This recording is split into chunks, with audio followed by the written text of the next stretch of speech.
West. Kwementyaye Ryder's mother lives here in Alice Springs. He was the fifth of her 9 children. Therese Ryder is a highly regarded watercolour landscape artist. She's what art dealers describe as collectible. She was painting when the police came to tell her that her son's body had been found. The officer who came was a friend. I started singing out. I started screaming. I said, no. Hey guys, welcome back to my channel here. It's Lavender here, and today I'm doing another true crime case.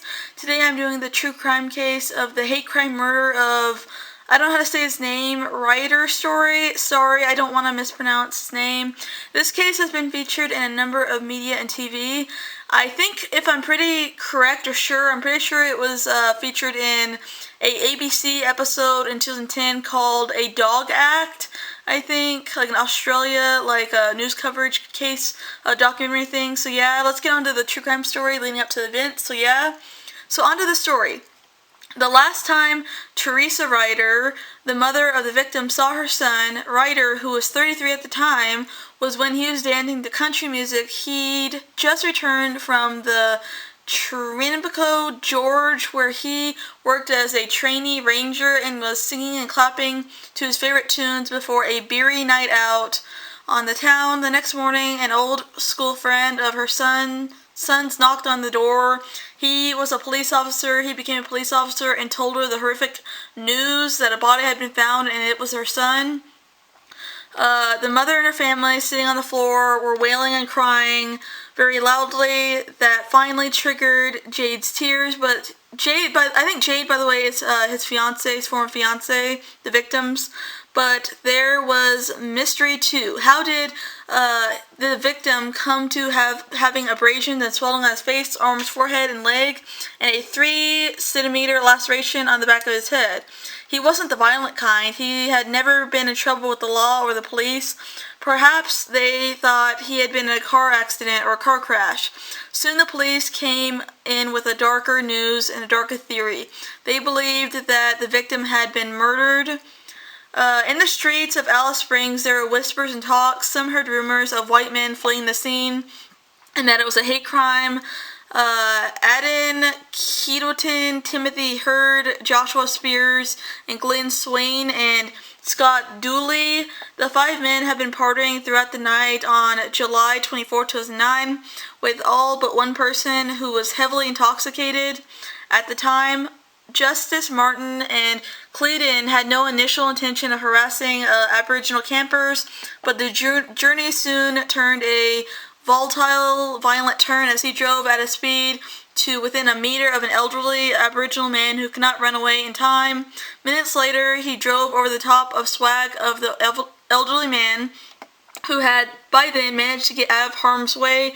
The first time they drove at the campers, he missed Tony Chadwell's blanket by around a meter, reaching the telegraph station and finding himself unable to exit the river. He turned back. The second time he drove at the campers, he ran straight over Chodley's blanket, the old man scrambling to hide behind a tree to get out of the way. 2 campers testified that they heard the men in the vehicle that were, running at people with their vehicle, were swearing racial slurs and swearing the N-word and saying that they were nasty and dirty and other racist insults at the Aboriginal people in the camp.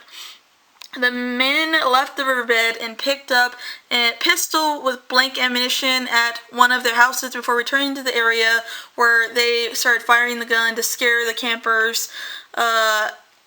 Seeing their vehicle heading his way, Ryder, the victim, the hate crime victim, who was also heavily intoxicated himself, threw a bottle at their car. This enraged the men in the car, and Clayton drove directly at Ryder, who tried to run away, but Heard, followed by 3 others, jumped out of the vehicle and chased him down. Ryder fell to the ground, where the offender, Heard, kicked him to the head one time. The offender, Swain, kicked him twice to the head, and Spears struck the deceased with a beer bottle. One of the men said, "Don't fuck with us," before they ran away, jumping into the vehicle and fleeing the scene at a high-speed rate, leaving Mr. Ryder laying dead on the ground from a fatal brain hemorrhage. Mr. Ryder also had a pre-existing aneurysm which could have burst at any time. The defense later seized on this, pointing out that this aneurysm could have ruptured when he fell rather than when he was beaten about the head, claiming that it wasn't murder because, like, he had an aneurysm, so it's the aneurysm's fault. Just complete BS. Complete bullshit. Anna Clayton, Timothy Hurd, Joseph Spears, Glenn Swede, and Scott Dooley were sentenced to jail terms between 4 and 6 years in prison after pleading guilty to manslaughter of Ryder, the hate crime victim. The men, all in their 20s, received non-parole periods between 12 months and 4 years in prison. The case has caused an uproar of high tensions and deep divisions among the Alice Springs community because of the belief that it was racially motivated and how white people that did this got off basically scot-free. They didn't get like 10 years in prison, they didn't get life in prison, they basically just only got 4 years in prison for literally murdering someone. The judge sentenced Dooley to 4 years in jail, suspended after 12 months. Swan was sentenced to 5 years and 6 months in jail with a non-parole period of 3 years and 6 months. Coden, Heard, and Spears were each sentenced to 6 years in jail with a non-parole period of 4 years. Mr. Ryder's mother, Teresa Ryder, walked out during the sentencing saying loudly, "Always good on the side. Inside, there's racism straight out." All 5 of the men of Alice Springs have used bankruptcy, declarations to evade a court order to pay $180,000 compensation to the victim's family members, including the victim's indigenous mother.